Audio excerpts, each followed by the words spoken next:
Alright, so 2K officially dropped the roadmap trailer, and even though it was pretty short, there's actually a bunch of hidden details and important information about the game packed into it. So I went through it, picked out everything I noticed, and we're going to break it all down because there's definitely some in here you might have missed. Starting on the outside of the 2K Mart, one of the first things I noticed is the Vic Van Leer mural. And if you played 2K16, you know who this is. Vic was basically your best friend in the MyCAREER storyline, and of course, he ends up passing away at the end of the story. So 2K randomly putting a whole Vic memorial outside the 2K Mart definitely caught my attention. But then we get another throwback. There's an orange juice poster, which is obviously referring to 2K17 and the orange juice duo with your MyPlayer and Justice Young. So already we've got references to two of the older MyCAREER storylines. Then we get these posters in the background that actually give us some pretty important dates. July 28th is the gameplay trailer, so that should be our first real look at what 2K is changing gameplay-wise this year. August 28th is early access, and September 4th is the official launch. So if you're waiting to actually see what this game is looking like, July 28th is definitely the date to watch. Now this next detail is really easy to miss. If you look at the street signs, we've got West 155th Street and 8th Avenue. That puts us in Harlem and ties us right back into Freak and the whole 2K16 storyline. But it also puts us right around where Rucker Park is. And we all know how iconic Rucker Park is when it comes to basketball. So between the Vic mural, the street signs, and all these other throwbacks, I really don't think they picked this location for no reason. There's also another poster telling us to tune into a live stream on August 18th. They don't really tell us what the live stream is going to be about. Could it be MyCAREER, the city, something completely new? We'll just have to wait and see, but definitely remember August 18th. And another little detail outside, there are roses around the building, which seems like a pretty obvious reference to D Rose being one of their cover athletes. Then if you look at the stickers on the windows, 2K snuck two more dates in here. August 10th is when they're revealing the 2K soundtrack, and August 13th, we're getting the clothing brands. And I'm actually interested in the clothing brands because you already know half of us are going to spend way too much VC just trying to make our MyPlayer look good. Now once we start looking around inside, this is where some of the clues get really interesting. There's some graffiti on the wall that says Heat Check. That immediately made me think of the Heat Check rep reward, where after you hit 3 shots in a row, your green window gets a boost. But look at where they put it. It's literally pointing directly to a fire extinguisher. So they are trying to tell us there's going to be some type of counter to Heat Check this year, maybe. Something that lets defense cool somebody off or negate their Heat Check. I could definitely be reaching with this one, but come on. Heat Check pointing at a fire extinguisher. That feels way too intentional. Then we got this robot sign that says version 2.0. Now this could be hinting at some type of CPU or AI overhaul. Maybe smarter teammates, better defensive AI, or just an overall upgrade to how the CPU plays. I could also be completely overthinking a random robot sign, but at this point, I'm not ignoring anything. Then sitting right on the checkout counter, there's a hat that says Breakers. This one seems pretty obvious. Cat Breakers are making a return. The bigger question is how they're going to work this year and how many we're actually going to get. There's also a box of protein bars called Poster Protein.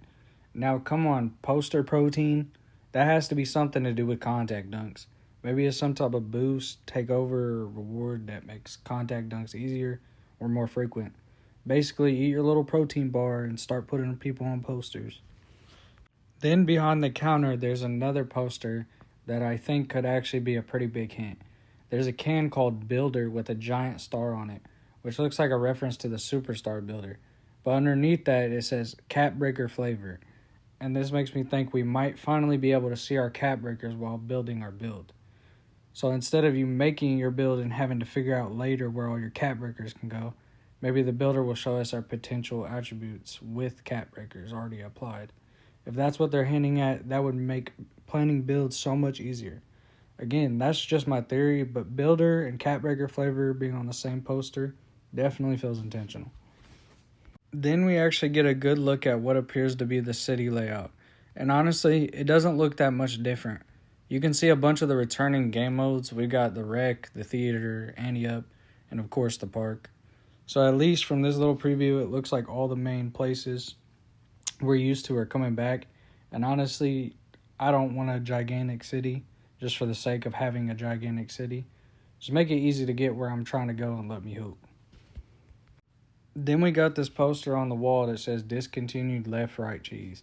And I don't really know how much I believe that 2K, but okay.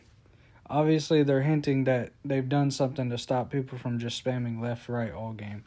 Now, whether they actually fixed it or we find a new version of left-right cheese within the first 3 days, that's a completely different conversation. But according to 2K, left-right cheese is officially discontinued. We'll see about that. Then we got these two arcade machines, one for MyTEAM and one for MyCAREER. And both of them have a 2-player option. I've seen a lot of people saying we're finally getting co-op MyCAREER. And listen, that would be cool, but I don't think that's what this is telling us. I think this is just 2K's way of confirming Starting 5 is coming back, because Starting 5 is under MyCAREER and you're playing head-to-head against another player using your MyPlayer and an NBA team. Could it secretly be co-op MyCAREER? Maybe, but personally I'm not getting my hopes up just yet. If I'm wrong though, I will gladly take that L because co-op MyCAREER would be crazy. Then there's this poster showing somebody contesting a shot, and if you look closely, there's a green window on the side of the contest. Now this is interesting. Could 2K be adding some type of timing mechanism to defense where you can actually green a shot contest? Maybe timing your contest perfectly gives you a stronger contest, while jumping too early or too late doesn't affect the shot as much. If that's what this is, I actually kind of like it. It could add another skill gap to defense instead of just holding your hand and hoping 2K gives you a good contest. And literally right next to that, we got somebody dunking a cookie to a glass of milk with a green meter on the dunk. So yeah, I think this one is pretty obvious. The dunk meter is coming back. And putting these right next to each other is interesting because 2K is showing us both sides of the interaction. Timing your dunk on offense and possibly timing your contest on defense. Hopefully that means contact dunks actually feel like a battle between the offensive player and the defensive player instead of the game just deciding who wins. Then sitting on the checkout counter, there's a gumball machine with the MyTEAM auction house logo right on it. So I think this one is pretty obvious. The auction house is coming back. MyTEAM players, just relax. Then there's this package that says Unbreakable Lock with a padlock and the number 4 on it. Now I'm not completely sure what this one means, but my first thought is some type of defensive badge or ability that prevents ankle breakers. Unbreakable could literally mean you're harder to break down off the dribble, and the lock obviously makes me think defense. The number 4 could mean there are 4 levels to it, or it could be hinting at something completely different. Either way, I'm keeping my eye on it. Then there's a spray bottle called Glass Cleaner. Obviously, when we're talking basketball, cleaning the glass means rebounding. So this could be hinting at a new rebounding badge or a returning badge or some type of rebounding ability. My bigs might want to pay attention to this one. It also looks like we're getting some new shoe colorways. Nothing too crazy there, but y'all know the first thing half the community does when they load into the city is worry about the fit before they even play the game. So if you're one of those people, looks like you've got some new options. And finally, something else I noticed, there are these little red question marks shaped like badge icons all over the place. So I'm wondering if 2K is actually giving us a little game here and telling us how many badges are going to be in 2K this year. Maybe every question mark represents a badge that hasn't been revealed yet. I haven't counted every single one, but if that's what they're doing, the number of question marks could actually be important. Or I could be sitting here just counting question marks for absolutely no reason. But knowing 2K and how many little clues they packed into this trailer, I wouldn't put it past them. Either way, that's everything I was able to catch in the roadmap trailer. I'm sure there's probably something I missed, so if you guys notice anything I didn't talk about, put it down in the comments. And let me know which one of these clues you think is going to be the biggest change to the game. Because some of these might be Easter eggs, but I definitely think 2K is trying to tell us a lot more than they're actually saying.